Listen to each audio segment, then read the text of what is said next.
Now this is what wheat looks like when it's grown in the field. Wheat grains are located at the top of the stalk and the wheat is harvested in August. And it's the grain that is used to make flour. It has to be cut and made into sheaves and stacked to dry in the sun.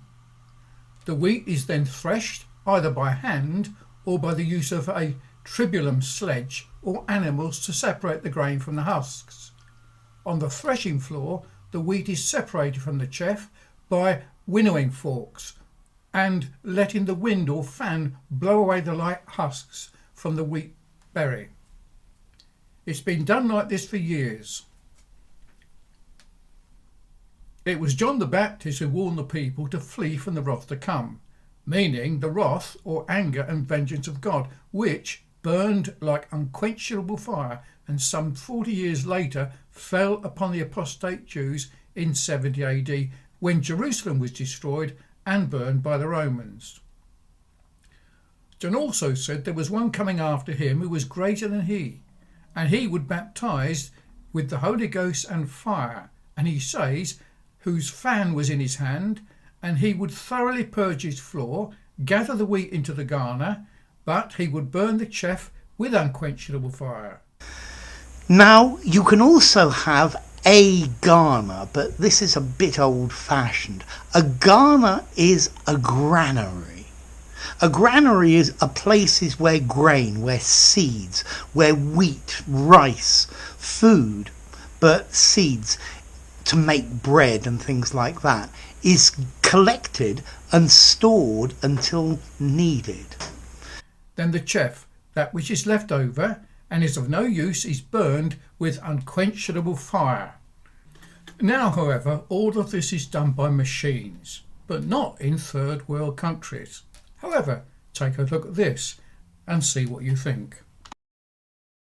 Hey everybody, today I'm going to show you how to make flour from wheat, from the actual plant. Now I know you've seen pictures of this, but you've probably never seen a whole field of it. This is winter wheat right down the road from my house. Let me show you a picture.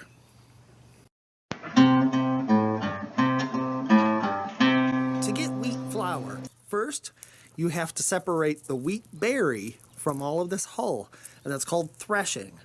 Then you need to winnow all of the chaff away from the wheat berry. And I'm going to show you how to do that. Now, all of this is industrial now. They've got equipment that will do all of this right in the field. I'm just going to show you how to do it old school, maybe with a little bit of a modern homesteader twist. We're not talking about making 50-pound sacks of flour. I'm just showing this out of concept alone. So obviously the first thing that you would need is the wheat. And this is dried. And let me show you a close-up. Each one of these little segments contains a wheat berry. And the wheat berry has a little hull around it. You want to get around all that chaff. Okay, that's called the chaff. You don't want to eat that. So this is what you want. That little tiny piece of wheat. And then this can be ground into flour. You can bake your bread out of it. Now you'll notice 3 of these just popped out. It pops out pretty easily. All right, keep in mind, this is just for proof of concept. This is not an efficient way to do it. This is not the way anybody does it. I'm just showing you how to do the process. So basically, first you need to separate the heads of the wheat away from the stems. Normally you do this with a sickle in the field. I'm just going to cut the stems. I'm just going to stick this in the pillowcase. Okay, next, I'm just going to basically thresh it. That means whack it, bang it, try to break all those little seeds off. Sometimes they would use a flail for this. That's a special tool that kind of flails it. I'm just basically beating it against concrete. The other thing I've seen people do is beat it with a stick. There you go, bad wheat, bad wheat.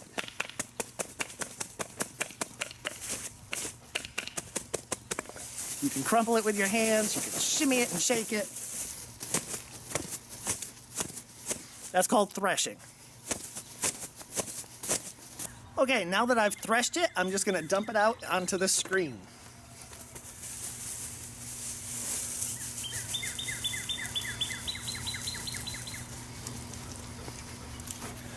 Here's the threshed wheat, and obviously we're going to throw all this out.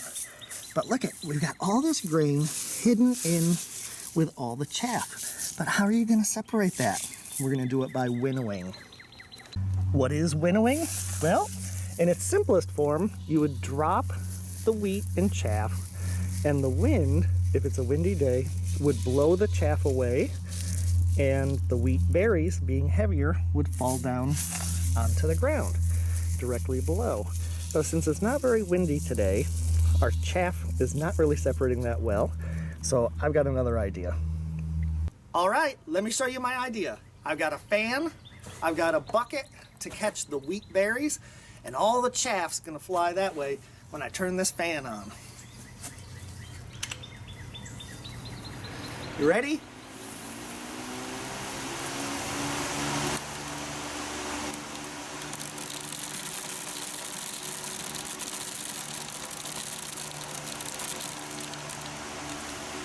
That was phase one of separating the wheat from the chaff. And it did a pretty good job. Now I'm gonna run it through a second, maybe a third time, and just try to get rid of all this light chaff. Here goes round two.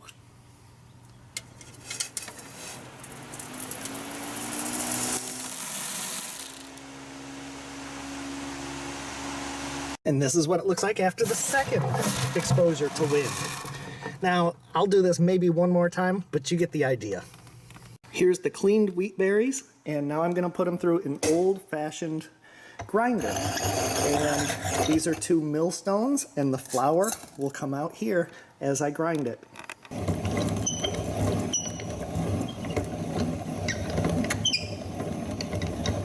And here we have it, the final product. Directly from the field, this is the wheat on the stalk. And here we have the milled flour ready to make bread or pie crust or dumplings. And it's whole wheat and it's delicious.